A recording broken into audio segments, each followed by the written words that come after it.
This programming is brought to you by the American Foundation for Suicide Prevention Indiana chapter. To find out how you can get connected with AFSP Indiana, you can visit our chapter website at www.afsp.org/Indiana. Follow us on Facebook, Instagram, or Twitter at AFSP Indiana. We also invite you to attend one of our upcoming events. I would like to thank you all for joining us today to talk about such an important topic, men's mental health. My name is Tammy Lundy, and I am the Indiana Chapter Chair for the American Foundation for Suicide Prevention. I am honored to be able to facilitate this panel of awesome men who have gathered today to speak about men's mental health. I would like to let them introduce themselves to you and tell you a little bit about themselves. Hi, my name is Drew. I currently work as the mental health lead at my hospital in my hometown now.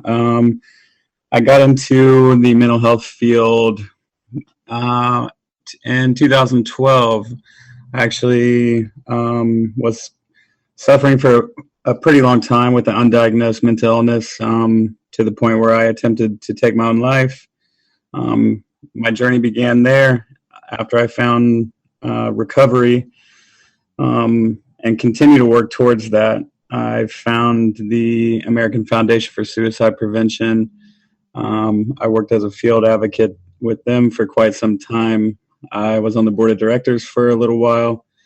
And then I moved to California and worked as a peer support specialist in San Diego until, as of recently, I moved home to Indiana and took the job as a mental health lead. Hey there, my name is Brandon. I have the privilege of serving as a secretary for the Indiana chapter of AFSP. I have been a volunteer with AFSP for around 9 years, and I've served in multiple areas in the organization, from a walker to a field advocate to a walk chair, and now a board member. I initially joined AFSP to help a friend who was struggling at the time, but since then I've been able to help several friends and family members, as well as myself, and just connecting them to resources. Outside of AFSP, I work with the trans and non-binary community and helping them get connected to resources in the community as well. My name is Kyle. I joined AFSP Indiana in, I believe, 2019. I first did the Indy Walk in 2018. I lost a friend who died by suicide. I walked with some of our friends, his family, his kids, and I realized the importance of being involved with the American Foundation of Suicide Prevention Indiana chapter, and I wanted to join. And I emailed Kelsey and Tammy, or maybe it was just Kelsey, and got involved as an advocate, and couldn't even think to work with two better people and some people that I've met along the way. And just the event that happened, I don't know, a couple months ago out at the winery just proved how important that mental health is for people, and to support each other. And in the last 6 months, I lost another friend who died by suicide, and to see the amount of people, his family, friends around him that have struggled since, that just makes me know that I'm in the right place. So I'm glad to be involved, and those are the main reasons why I got involved in the importance of mental health, because I do know how important it is to take care of yourself, whether it's working on yourself or being in a group, as Bob talks about. However and whatever works for you is important. However you fix yourself and work on whatever it is you need to work on, and that's why I got involved, and I'm glad to be here. My name is Bob, and I'm trained as a therapist, also have some business background. Worked for about 25 years on a rotation in a local emergency room, dealing most of the time with people who are suicidal, and obviously trying to provide them help and do whatever we could to help prevent suicide. Most recently, I'm started and manage a federally qualified health center where we bring primary care and behavioral health care and addiction treatment together. And for about 40 years, I've been involved with a men's support group that has met every Thursday evening, and I will talk more about that later in the program. Thank you all for being here today and talking publicly about such an important topic. Our first question for the panel is, when did you learn about or begin focusing on your own mental health? And was it a personal insight, or did someone help guide you to start focusing on your mental health? I could start us off with this one. It's a little bit of both, I guess. I didn't actually learn or have any insight on what was going on with my own mental health for a long time. Up until the point I was inpatient in a psychiatric center. So there it was the staff, it was the social workers and therapists and psychiatrists. That was the first time that I heard a diagnosis, that the first time I felt it's tough to say good about what was going on, but it was the first time I had some validation that there was a name for it and that I wasn't weak. I learned a lot my first time in that psych center. I learned about it a long time ago, but I don't think I truly understood it. It was just seeing your family doctor and, you know, whatever medicine he prescribed you, but it was not, it just wasn't as serious then. You know, and we're talking, you know, probably 15 years ago, maybe 12, 15 years ago. So it wasn't as serious then, but that's when I at least started to learn about it. But it wasn't until within 5 years to where I really tried to learn about mental health and the importance of it. Yeah, similar to the other two, I was going to say, I didn't really begin focusing on my own mental health until about 3 or 4 years ago, which is ironic because I was involved with AFSP for 5 years before that, and so I think it just took a little bit more time for me to realize that I can put more focus on my own mental health instead of helping people specifically with theirs. So yeah, thanks to friends in AFSP, I was able to kind of start my own journey focusing on my own mental health. Thank you all. I appreciate that. And I think it's a great, the next question we had, did you grow up with a man in your life that could talk about mental health? I would say I grew up with men in my life that I shouldn't have been afraid to talk about my mental health, but then we just didn't talk about it. I don't think there would have been any, judging or hard feelings. It just wasn't talked about. I guess maybe if I would have known a little more when I was struggling, I could have spoke up, but I just had no idea. And as Kyle mentioned, as they were growing up, as my dad was growing up, it wasn't as prevalent as it is today. So I feel like he didn't talk about it either, but since being involved with everything and getting into this field, we have a very open dialogue, and there's no secrets between us. So I guess I could have, but I didn't. And that kind of bothers me, but we move on, we grow from that. Yeah, I agree with Drew. It just, I don't think it wasn't talked about because there was a stigma around it. I don't know. Maybe I shouldn't say that. It just wasn't talked about because it just didn't come up in topics. It wasn't, it wasn't on the surface then. And I'm 38, so we're talking a long time ago.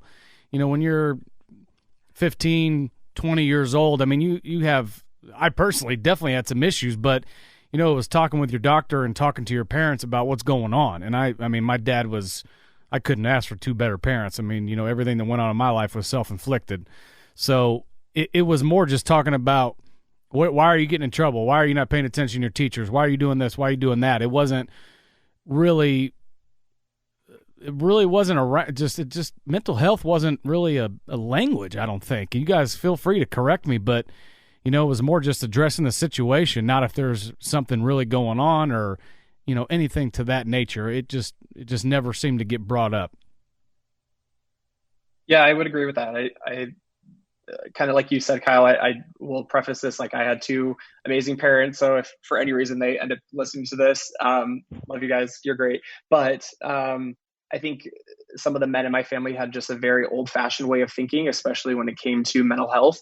A lot of it was, kind of pull yourself together, or pull yourself up by your bootstraps, even though that saying doesn't make any sense. But yeah, so I think, at the time, when I was growing up and when I was kind of experiencing, those struggles with my mental health, I did not have somebody, a male in my life that I could go to talk about that.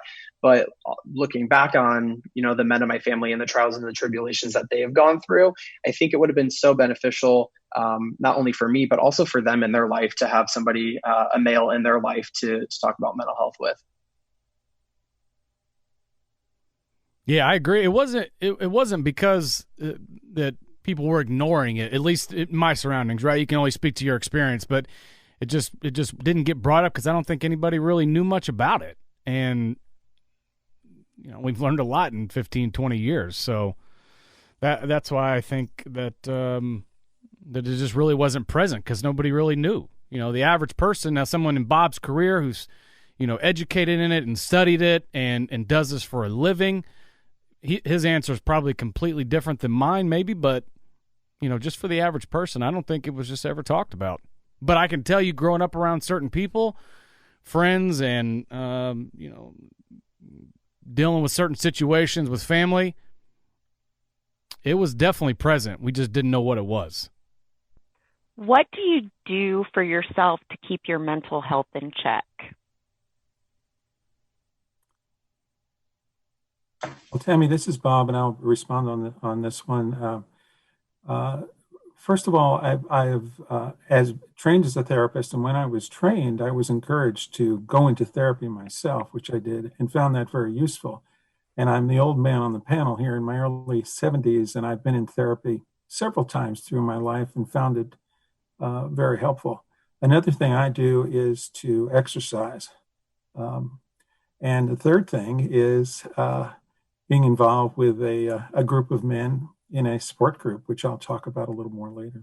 I'm with Bob. I'm an exercise junkie, and it's not just because I've worked out and played sports my entire life, from little league age on, and started exercising, 12, 13 years old. It's not, then I started boxing. It's not just because I enjoy the workout. I mean, now it's a completely different meaning. It's the base of how I'm able to do everything else that I do. Because if you don't get that, for me, if I don't get that hour or half hour on busy days or, whatever it is, everything else is out the window. Yeah, therapy for me is the biggest way to keep my mental health in check. I'm a huge advocate for it. I love helping my friends get connected to therapy and answering any questions that they have. And so I feel like being able to help people feel more comfortable with the idea of going to therapy and then eventually actually, establishing care with a mental health provider helps my mental health a lot. Yeah, I'm the same way.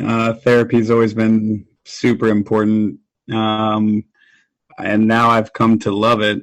At first it seemed like quite the chore, but it's one of my favorite things now. I like to journal. I do that a lot, but I spend a lot of time with my friends, whether it be traveling or seeing live music. And with that, they help keep my mental health in check. Sometimes I feel like they know how I'm feeling before I do, so that's always good. Thank you. Do you have an example of when you felt that you couldn't be honest about mental health because of being a man?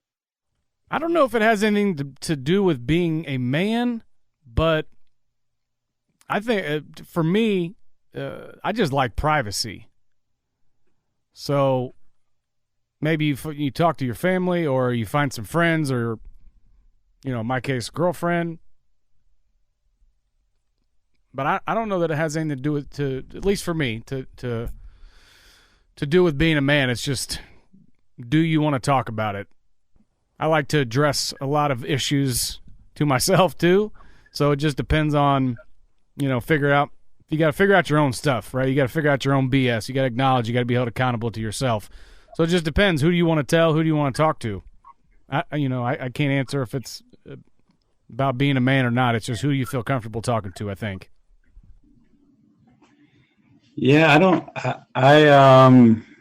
I feel a little differently. Only I was never told to be a man, or quit crying and be a man. But I did grow up just me and my mom for a while, and I had taken the role on as what I thought was the man of the house. So anytime that I felt, like I did, and when it was worsening, I remember not saying anything to be that man. I don't know if it was just an instincts, or if it's just in us not to do that, or if I was playing that man of the house role way too much. But I do remember telling myself, you're the man of the house, you got to be strong for your mom. Thank you, Drew. Do you have any suggestions how we might move past the toughen up culture that surrounds men's mental health? I mean, today, I think just the more that men are speaking out about it, I try to be as open as I can. Not that I'm the ideal specimen of a man to anyone, but I just think the more that we talk about it and we're open about it, transparency and authenticity will always prevail. And I think other men see that. I've noticed, other men coming to me and talking about things, and in the midst of conversation saying, I would never, talk about this with anybody else. And it's because they see what we're doing, which feels great. It hurts me for them that they, had taken so long to say some of the things they had, but it really shows you that the work that we do, whether it be volunteer or a career, it doesn't go unnoticed, and people are watching. Yeah, I agree 100% with Drew there. It really, and I can speak to kind of the sports community where, players and athletes coming out, acknowledging mental health and getting help themselves. I think that is huge. Now, it doesn't, and I'll talk about this maybe a little bit later, but it could be a Colts player to Simone Biles, right? I mean, it just whoever athlete it is, whatever athlete it is, and the people that they speak to, that helps someone that maybe doesn't feel comfortable. So, whether it's an athlete or a musician or an actor, whoever you follow or enjoy listening to, I think that's a big part of it. So I definitely agree with Drew there. And this is a tough one because, there is a huge culture and population that supports mental health, and then I think there is a large population that doesn't, and probably the most of the ones who don't support it because they don't understand it, and they're not choosing to understand it. So, and the other side of it is, look, this is the real world too, right? So there is some days where you gotta pick your head off that pillow, and it's going to be extremely difficult to do, but you have to, because you might lose your job, or you might, something, you got to take care of your family or your kids or, your wife or whoever, whatever, your spouse, doesn't matter. So That's a tough one because there are times where you have to pull yourself out, and I'm not being and I'm trying to think how to say this. I'm a very empathetic person, so I'm not trying to listen to a different situation. I want to understand why, but the society we live in, sometimes you have to do it because I don't know what else. Sometimes there's no other option. Well, Kyle, following up on that, I think part of this question, what's interesting about it is the problem of just having to toughen up all the time. I think with the example of the athletes you've given, these are people who are tough, but there are also people who have that ability to be sensitive, they have the ability to take care of themselves. So it's kind of that combination that looks good. There are times when you have to be tough, and that's a good thing. And then there are other times when it's really important to be sensitive and caring. And there's no reason why men can't do that. So, Bob, you said it much better than me. You said exactly what I was trying to say, so thank you. Okay. And I'm definitely a split between the two. So thanks for chiming in there. Yeah, I think a great way to kind of be able to move past this toughen up culture is starting with kids really young and just letting, if we're going to specifically talk about men or boys, when they're young, allowing them to feel emotions and not telling them, suck it up, don't cry, toughen up, that sort of thing. Allowing your child to experience emotions and validate their emotions and how they're feeling, I think would be really beneficial. And then even just moving on kind of later into their educational years, personally, I feel like I did not learn anything about mental health when I was in middle school or high school, except for, your standard textbook definition of like depression and anxiety. But it didn't really go into the statistics of, how men are affected by this, or specifically how women or people of color or the LGBTQ community, et cetera, et cetera. So I think the best way that we can move on past this is, showing the statistics and the data that we have, and I guess really just shining a light that this isn't some taboo topic and that it's something that's happening in everybody's everyday life, and it's okay to talk about. Just to kind of follow up from your answer there, Brandon, and Bob chiming in, do they do anything for kids in school that might be struggling now? Like, is mental health actually being taught in school, and kind of that balance, right, that I was trying to explain but didn't do a very good job? And Bob, that hit on there.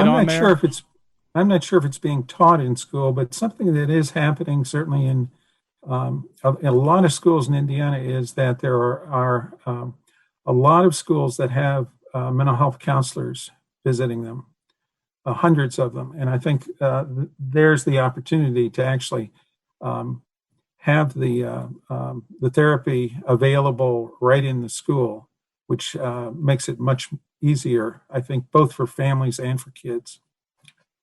Yes, and I know that we've passed laws in the state of Indiana for teachers and anyone who works with kids in a kids' school that they have to have some suicide prevention training as well. So from that perspective, I can definitely say that we are making a shift, in my eyes, from that toughen up culture, and it's okay to talk about your feelings, and it's important too. Yeah, one thing I wanted to add there is I think what we're doing, and the people who, there's nothing wrong if you don't feel like talking about it publicly, right? Especially depending on what you do, maybe for a living.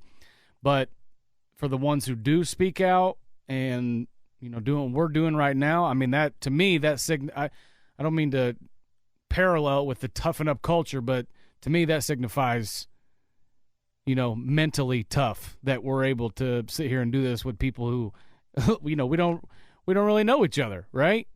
So that, to me, that signifies that we have some mental toughness to us, and we're willing to try to help others too. I hope that makes sense. It does. Yeah, definitely.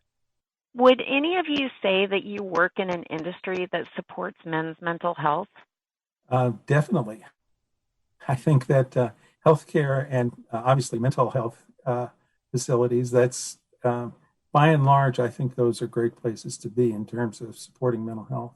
Yeah, absolutely. I've been working in mental health, since 2015 now. So I've mostly been working at hospitals, and I've always felt very supported, and even more so now. The hospital that I work at now is very in tune with everything, and always checking in and supporting me in any way that I need, even if it is time off for mental health reasons. I'll follow up too for what Drew or Brandon said. I couldn't remember, but I think it's improved a lot, and I think part of that is because in the environment I'm in, the industry that I'm in, I think a lot of it has to do with these athletes and famous people. And that doesn't make them any better than us. I don't mean it like that, but, they're the ones with the platform. So I think the more people that have come out and talked about mental health, you have the Colts doing Kick the Stigma. Forgive me for saying it wrong, whichever one it is. That's a huge deal, right? You're reaching an entire sports community who, they're probably a lot don't, believe in that sort of thing, or they're not understanding to it, or they're not empathetic to problems like that. So I think the more people that come out, it's definitely good for my line of work for sure. Yeah.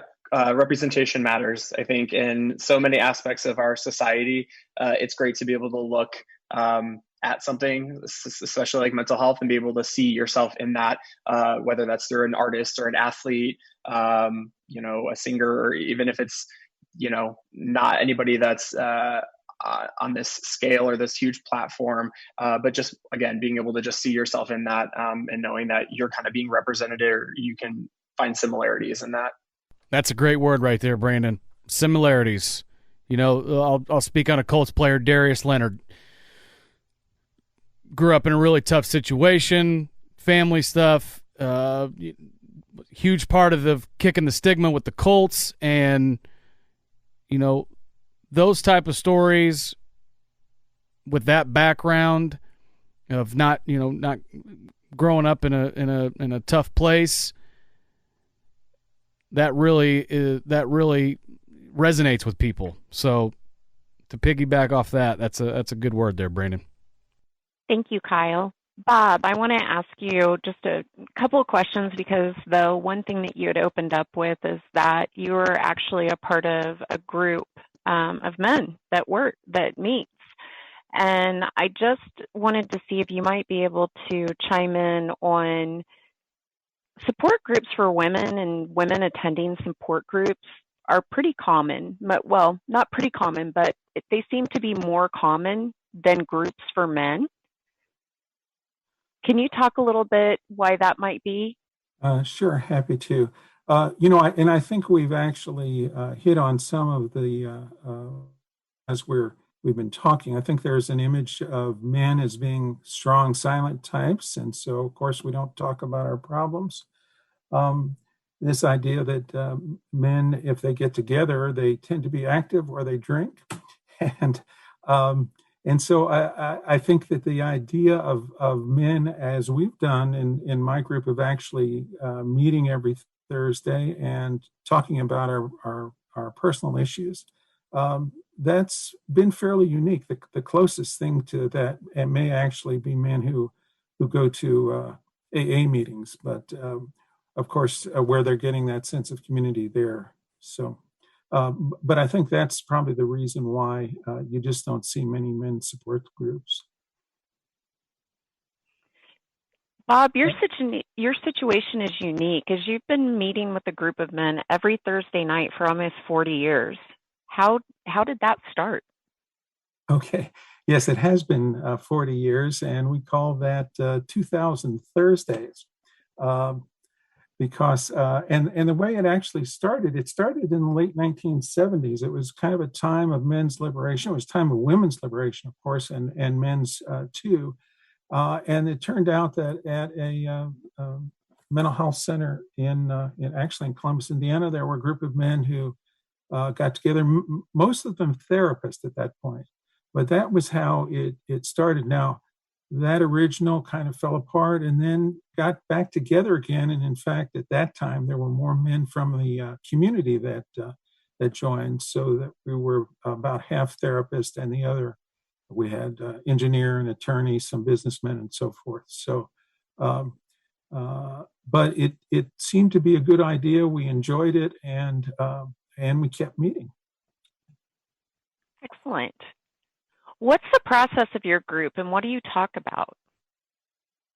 Okay, well, we normally get together for 2.5 hours. And frankly, the first part of the group is just kind of casual chatting about what's going on this week, kind of catching up on our lives with each other. Then what we talk about is we raise the question if anybody has, and this is a group of about 10 men, if anybody has anything they particularly want to focus on this evening.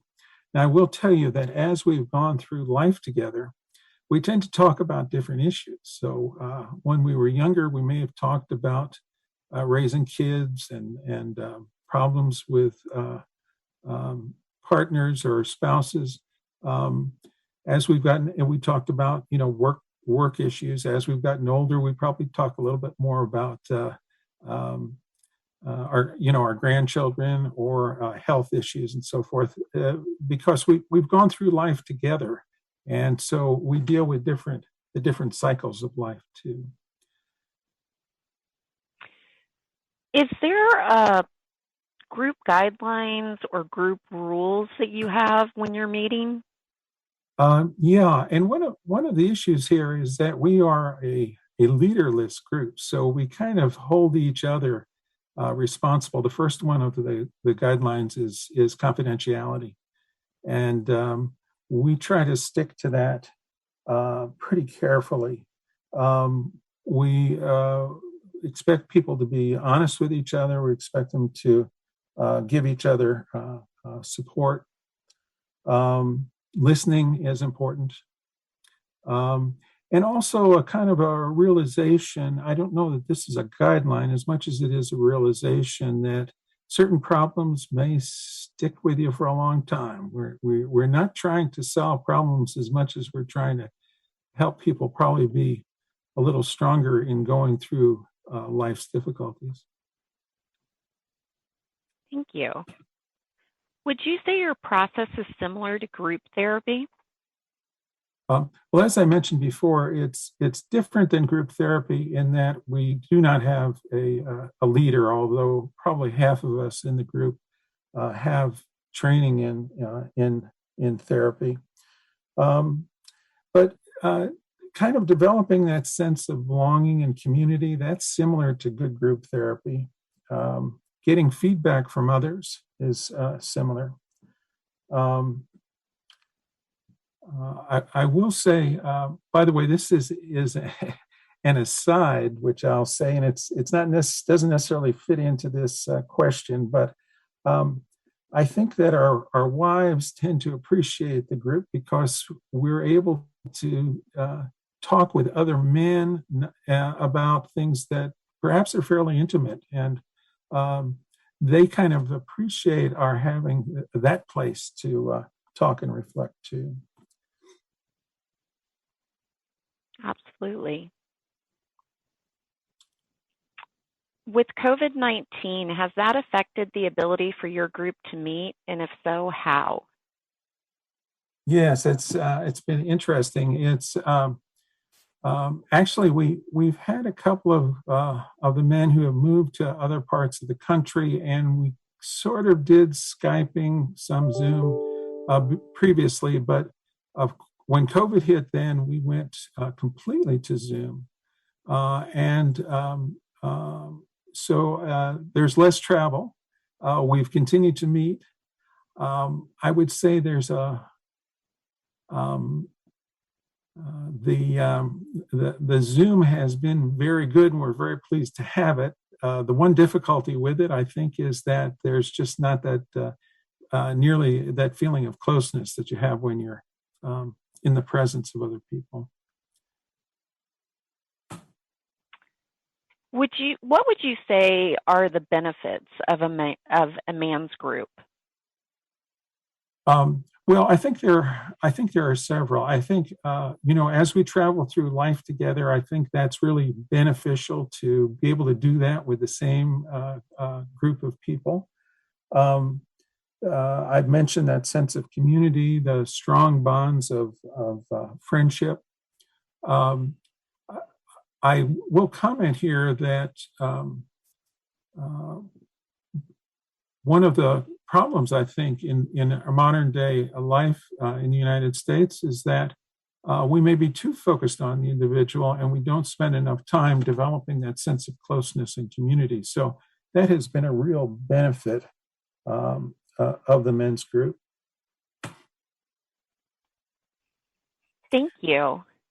By the way, Tammy, if people have, we're pleased that you're asking these questions, and pleased that we've continued to meet for 2000 Thursdays. If people have questions about how we've done this or want to talk further, I'm happy for you to provide my name and contact information.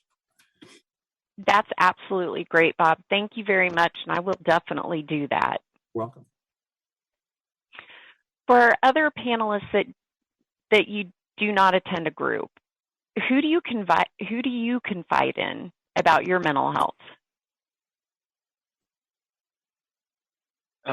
As open as I am about mental health, I feel like I keep my circle pretty small. I guess more of like the intimate details about mental health. So, I mean, that would be like my therapist, my significant other, my sister, and just honestly, just a very few close friends who also really understand the importance of mental health. I agree with Brandon. I am very outspoken about mental health, my own mental health journey. But I do just that. I make sure everyone knows that it's a journey that it continues, and I work on it every day. So when it comes to the intimate details of my own mental health, it's mostly my therapist and a few close friends, just to keep myself and everyone else safe, Yeah, I like that close circle, whether it's your friends, family, therapist, small circle, talk to the ones that you trust and mean the most, and be there for them too if they need to talk and listen. And I think having trust in that person is very important, and picking the right people sometimes can be important, right? And Absolutely. That can be tough, I'm sure we've all, be life-saving. I'm sure we've all, been open in some situations that we wish we wouldn't, but it's part of it. Yeah, no, I definitely agree. Would any of you say there's a male public figure that supports mental health that inspires you? One that comes to mind for me personally, he's always been a fashion inspiration of mine. Jonah Hill, he's an actor. He's recently came out just about body dysmorphia and things like that, and I'd always struggled with self-confidence in my own body, and just knowing that somebody that I've always looked up to in such great fashion has done the same, and I've always thought he was I don't know why I put him on a pedestal above everyone else, thinking that he did not have some similar feelings, but I did. But when he started opening up about that publicly, it felt good, and now I watch closely, and I find great inspiration in reading his things. I tend to kind of feed off, individuals like us and what you guys are saying and your stories, and my friends are, people you come across in your life, maybe you didn't grow up with, and you you have some similarities and you end up both talking about stuff. But as far as a public figure, I mean, I already said it, and reading his story was incredible. Darius Leonard of the Colts, he opened up about the anxiety, the mental health struggles after the death of his brother, growing up in a tough environment, and he talked about he stopped eating, right? And we're talking about a professional athlete here and one of the best at what he does. So reading stories like that, I think definitely helps be relatable. Helps be relatable for sure. Thanks, Kyle. We've talked about mental health as becoming more apparent in men's professional sports. We've talked about kick the stigma. Why do you think that is? Yeah, I'll probably just go to exactly what Drew or Brandon said, or maybe both did. It's the athletes coming out and speaking on it, right? So, Bob, you hit on it, I think, too, that if you're in sports, you're a professional athlete, you're just, supposed to be tough on tough, and make no mistake, they all are. And they're tougher for, I think, coming out publicly, being that hyper-focused for who they are. Simone Biles recently with the Olympics, LeBron James, Serena Williams, Michael Phelps, another recent one, Naomi Osaka, famous tennis player. This one might be one of the most difficult and brutal situations at all. Allie Reisman, I think Reisman, she was the gymnast, and had all the sexual abuse done to her by the gymnast doctor, and all those gymnasts that came out and spoke on their situations. I mean, the story was broke right here in Indianapolis by the Indianapolis Star, three reporters from the Star, and things like that, I think, inspire others to come out. And maybe the athlete, I think, that really started it, and I could be wrong, but I'm pretty sure was Ron Artest, Meta World Peace, Meta Sanford Artest. He, played for the Pacers for a long time, not a long time, but played for the Pacers. His daughter grew up, she went to Zionsville. She was friends with one of my coworkers' daughters, and he was one of the first professional athletes I ever remember that started talking about mental health, and he still talks about it and is involved in it today. And I think when you have athletes like that, it becomes more on the surface in the sports world. So yes, they are tough, and they're absolutely strong in every aspect to become professional athletes, but they're, Bob, you talked about this in your groups, right? They're human too, and they struggle. So I think that's been a huge part of it, is athletes being somewhat, human and relatable to regular folks like us who are sitting here talking about mental health. And I know Michael Phelps and his wife have talked openly. Mm-hmm. Yep. Who are some of the sports professionals or teams that you have found support men's mental health?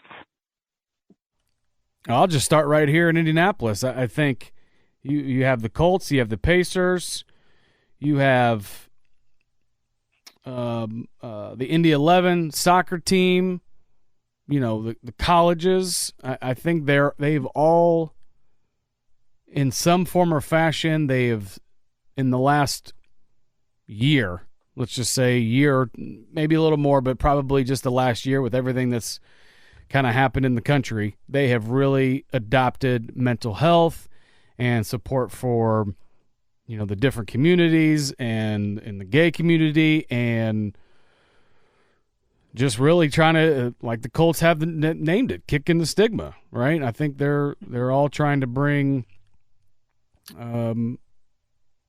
it to the surface and get people. We talked about this before, that some of the problem is just people not even knowing where to go, right? So when you have organizations and like these that are stepping up and doing the thing and trying to spread the word, I guess, so to speak, you have more people who are maybe willing to get help. So I think they've all done an excellent job, and I'm not trying to forget anybody, but those were some main ones, and I think they've done an excellent job in the community, and that goes for the organizations and the players that are involved in it too. I have to agree with that. I'm personally proud of Indianapolis and the strides that we've made. Yeah, me too. I love seeing the commercials during the games of Kick the Stigma, and I'm excited to see, as this continues and grows, how far they can take it. I've always joked with Tammy and Lisa Braden that I would love to see like Breast Cancer Awareness Month in the NFL. They all wear pink. I think it would be cool to have a Mental Health Month or Suicide Prevention Month, and they all wear the colors. I think that'd be really cool. Absolutely. If you have struggled in the past, does reading the statistics on men's mental health, illness, and suicide rates affect you personally? Tammy, I'll respond to, on that. It certainly does, and I think one of the issues here is that so many times when people do seek help, they survive and they do not attempt suicide again. I think the famous author Malcolm Gladwell did some writing about this. One of the real problems I think in our culture is that we live in a gun culture, and if people get upset and they have a gun, it's so easy to take their lives. Whereas if people are suicidal and they seek help, for the most part, people do survive and go on to live rich lives. Yeah, I would say that reading, the stats, it does affect me in different ways. I think it makes me want to, work harder. It makes me want to continue to spread the word. I know that it affects my mom. She doesn't like to think about all of that when she reads the stats, and she doesn't, it's changing so much, but it's hard to explain to her that she doesn't have to worry, because she didn't ever think that she had to worry to begin with. So I know it affects my entire family. But like I said, when I read them, it just makes me want to reach out more.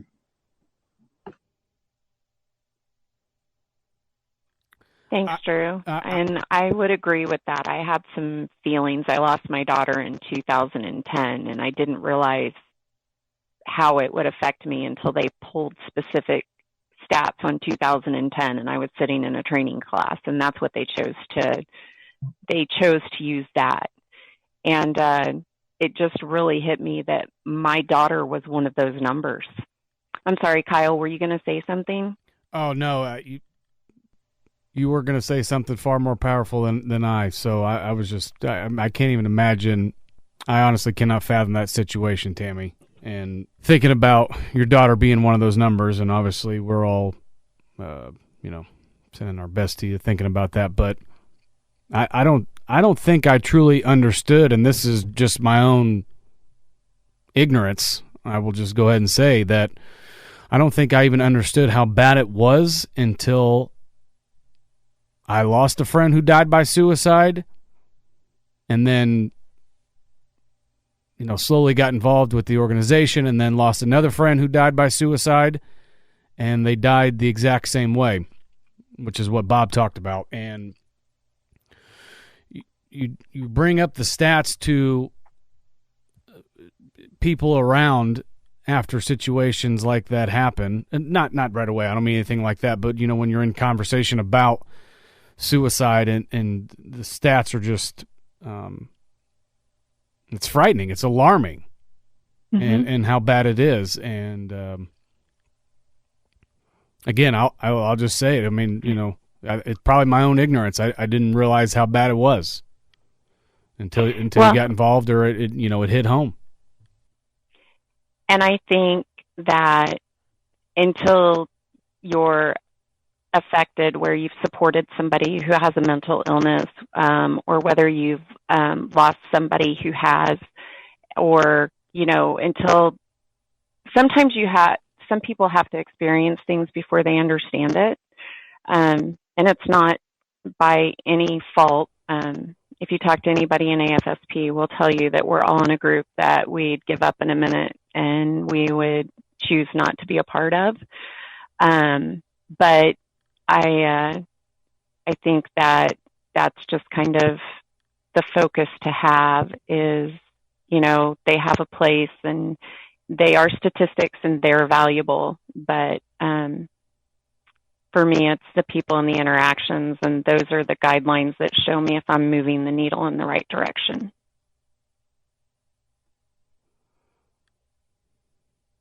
I wanted to ask everybody if I could just get you all to just chime in on our last question. We've made it all the way to the end, so thank you for bearing with me. If you were going to advise other men on starting a group or taking steps to support their mental health, what would you recommend?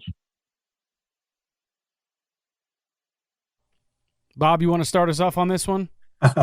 Yes, I'll try. Well, first of all, I think we've discussed a lot of that this evening. Having that, taking steps to support mental health, having that willingness to go ahead and talk with a mental health professional. If somebody's dealing with an addiction, having that willingness to go ahead to AA meeting and so forth, having that willingness to seek treatment, that's so important. The other thing I think is that we need to realize we live in a society that perhaps focuses much too much on the individual, and that we need to take all the opportunity we can to be in groups, to look for places where we can form a sense of community in our lives. And I think that's can be just immensely helpful. My recommendation ultimately would, just because of the positive experience that I've had with it, would be to kind of like Bob said, to seek out a mental health provider, some kind of therapy, whether that's individual or group. But I know that's not always easy for people. It's something that it took me a while to come around to the idea of. It took me a little bit to get comfortable sitting across from a stranger and talking about intimate details of my life and how I felt about things. So I think if I'm talking to somebody and maybe that they're not ready for that step, I think kind of taking a step back but still being able to focus on your mental health would be doing things to improve your self-awareness as a male or as a man in society. So recognizing your strengths and your weaknesses, do some sort of self-reflection activity, whether that's journaling or something along those lines. Setting boundaries and just really asking for feedback in different areas of your life.